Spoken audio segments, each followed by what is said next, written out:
Greetings sailors and welcome back to World of Warships. And the first video I've tried recording with my new cat in the background, so if you hear meowing at some point, that's what that'll be. This is a game I had off stream, continuing my regrind up to the Grosse curve first, and this is of course the tier 9, the Fat Freddy.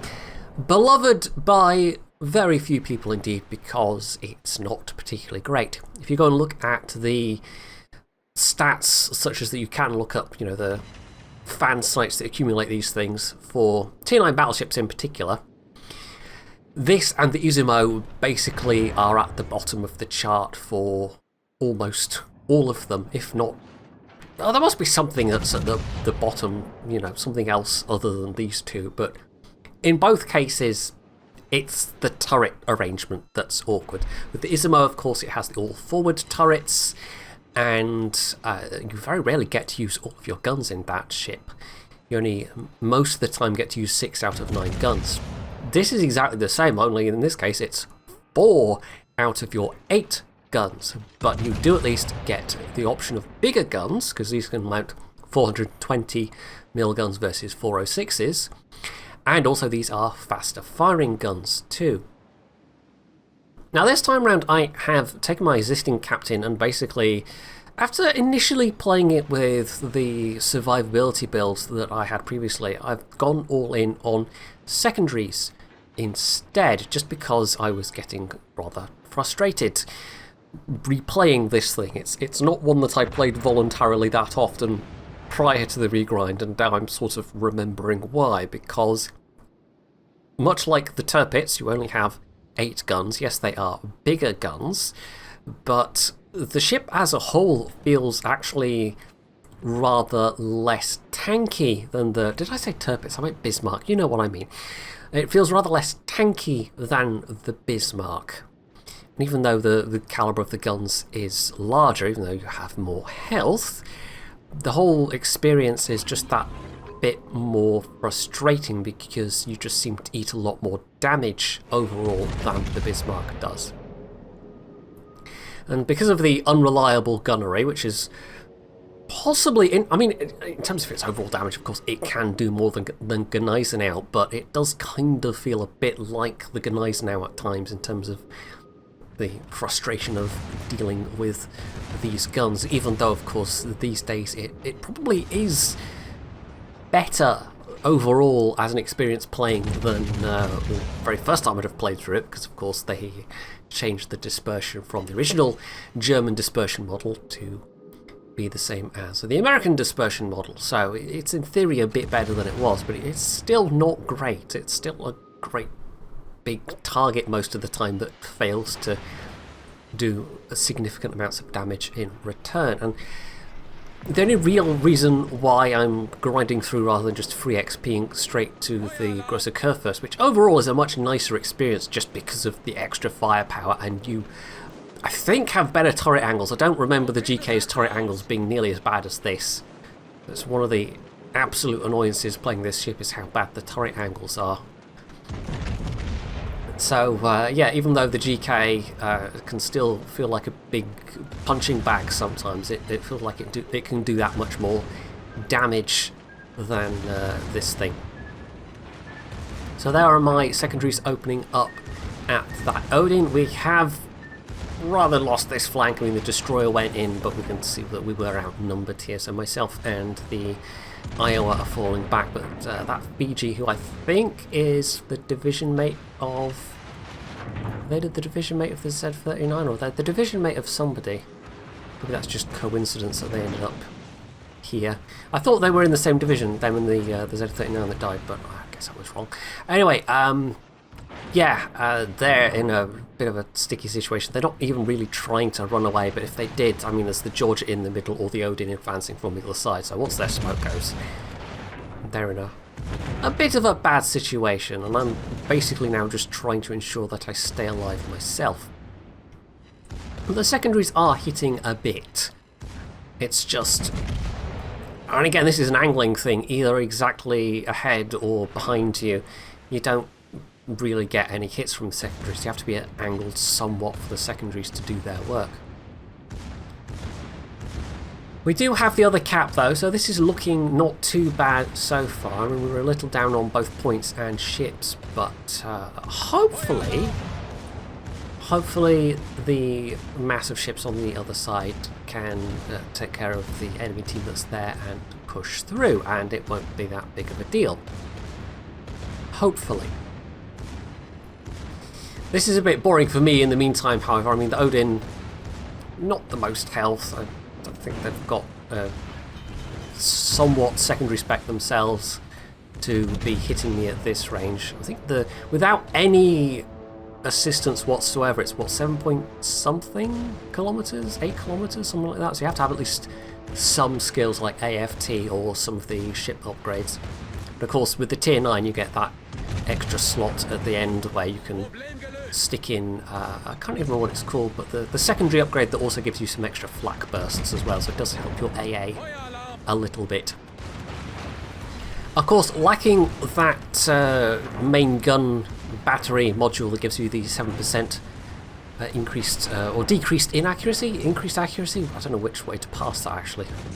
Brain, you're not helping here, but yeah, your main battery is no less frustrating to use. I guess the theory with the full secondary build is that you make up for that with some extra secondary damage that you wouldn't otherwise get. But you really do have to go all in with the German battleships.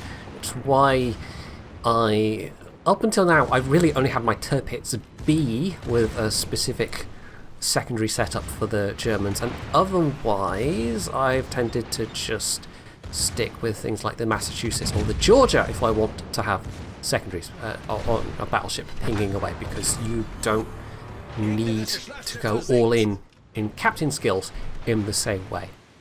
And manual secondaries especially are quite an expensive captain skill to take. It's 4 points. So I have been able to take out that Odin before, well before they could get to within the danger range in terms of torpedoes, which is why I was continually tacking away like that. And the Iowa, meanwhile, I mean, they've taken some damage as well, but they're less scathed than I am, so they have been able to take a turn around to the cap. But even though they have avoided all of those Chungmu torpedoes, they're still going face first into the Musashi, and the Alaska's firing at them as well. Although right now I've got a nice broadside, which means hello Citadel. Although sadly my follow-up shots don't replicate that performance. Now the Odin chase has taken me a bit out of the way. I went very nearly to the edge of the map here.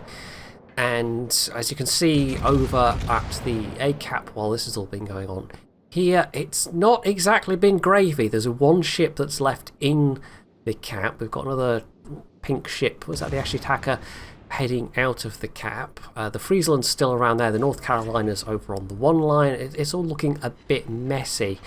And now that we've lost the sea cap, now that the Iowa has just died to the Alaska's fire, whilst not really incurring any particular significant damage to either the Musashi or the Alaska themselves. So that was a bit of a free kill for the enemy team, as it turned out.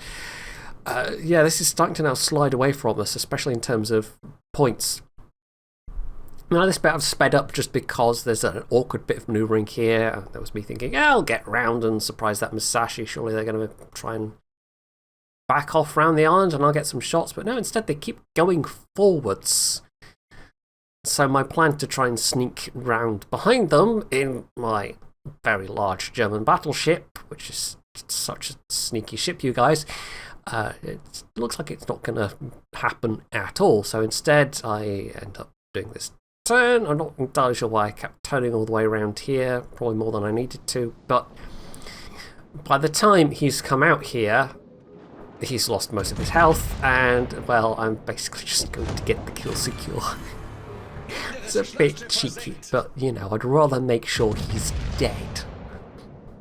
I really don't know why the Musashi did that. That was not a particularly wise move. So we lost the Ashitaka, we lost whatever battleship there was otherwise in the A cap, and they are now capping themselves. And we didn't really significantly take care of the team on that side. So yeah, they still have most of their numbers over there. But fortunately for us, this Colorado's wandered out into the middle, which makes them a prime target. And I also know the Alaska is rather low health.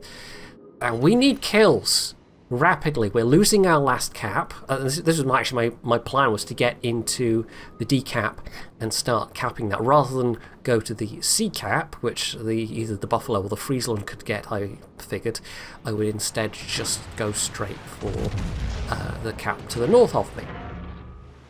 But we also need kills, because we're almost at 900 points for the enemy team.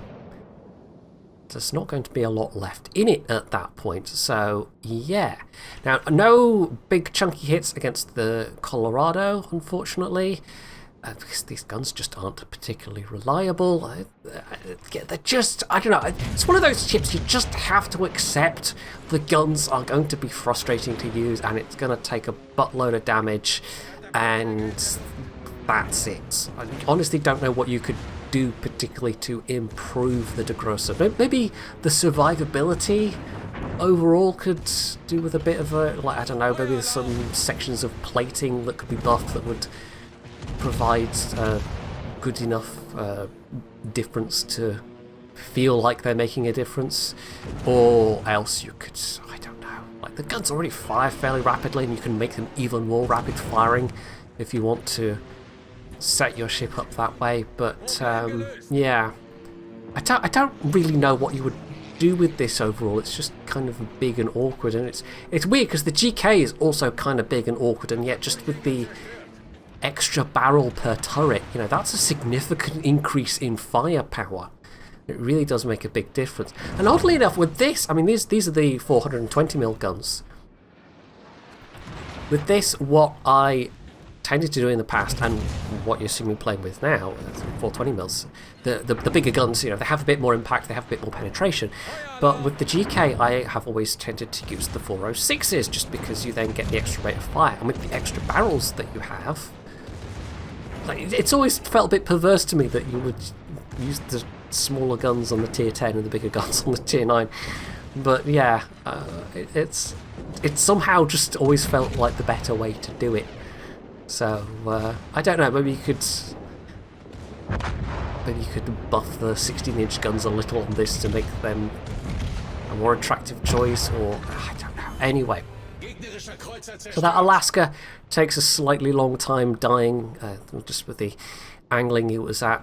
My guns were not having a huge impact, and I was doing some secondary damage, but again, not a huge amount, just because we're fairly close range, and a lot of it was thudding into the angled hull. I am now over 100k damage though, which is not bad, and of the ships that are left, and we have kind of turned this around in terms of ships, and we've bought ourselves time in terms of points, but we're still rapidly approaching 900 points, and we're only just starting to recap. But yeah, the ships that are left are 2 squashy cruisers and the Amagi, of course, their carrier. The 2 squashy cruisers ought to be reasonably easy kills. The Amagi, well, I just have to hope that the North Carolina, Friesland, and our carrier can deal with that. The Buffalo, I know, is very low health. And the carrier in particular is a problem for me, because I had checked, obviously that doesn't show up in replays, but I had checked the in-game information and seen that I had about 30, no, I think it was even less than that, it was like 20% of my AA was left. And I'd also lost 25-30% of my secondary guns as well, so it's not so bad in terms of the secondary guns, but in terms of the AA, yeah, you'll definitely see that when planes show up. You get the bursts of damage from the dual-purpose secondaries, which are more survivable mounts generally, but yeah, I don't know what that shot was. Yeah, so there's an island in the way. Sometimes that indicator does lie to you, but it wasn't that time, clearly. So yeah, you will see the impact with the AA guns, and really only being the dual-purpose secondaries that are sort of putting out the damage, because all of the smaller guns have basically been nuked by all of the HE damage that I've taken, both from the Alaska, the Odin's secondaries, and this Mainz, and whatever else might have been shooting at me. So here come the planes. pop my spotter, not my spotter, my catapult fighter up. But at this stage, I mean, I don't have many ships around me. And, oh, hello, torpedoes. Well, I maybe should have had my Hydra going there, but I mean, he was never quite that close enough, and I'm not that fast of a ship to have sailed into them, but it was kind of close, so yeah, I really should have had Hydra there. But yeah, the carrier basically just waits for my my fighter to expire, and then makes the attack run. And it's really only fortunate for me that he's a tier 8 carrier rather than a tier 10 carrier, because this was a top tier 9 game. If it'd been a tier 10 carrier, I think I'd have been in a bit more trouble here, especially as I've used my last heal. So the flint and the mites have gone down. The mites actually went down to my secondary guns, and I now know I'm quite close to the Lexington. We've really narrowed the gap on points. This is their last cap point, and I'm blocking them from getting any points actively from it. But if I die, that's a big chunk of hit points in their favour. We're getting also very close on time. We need that Amagi to die, or we need the carrier to die. One of those things, essentially. Right now, though, I'd almost rather the carrier keeps picking on me, and obviously I'm the closest target, because if they go for the Buffalo, who is extremely low health, and an easy kill, that might give them enough points to tip it just in their favour. But as it is, the Lexington gets so fixated on me that they ignore the Buffalo completely, even though they must have spotted the Buffalo by this point.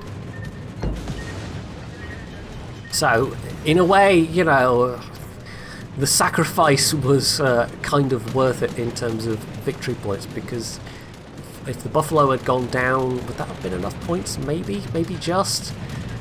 But if I'd gone down, it certainly would have been enough points. So I need to stay alive as well. It's just I had a lot more health to work with than the Buffalo, and more effective AA than the Buffalo possibly would have been able to manage.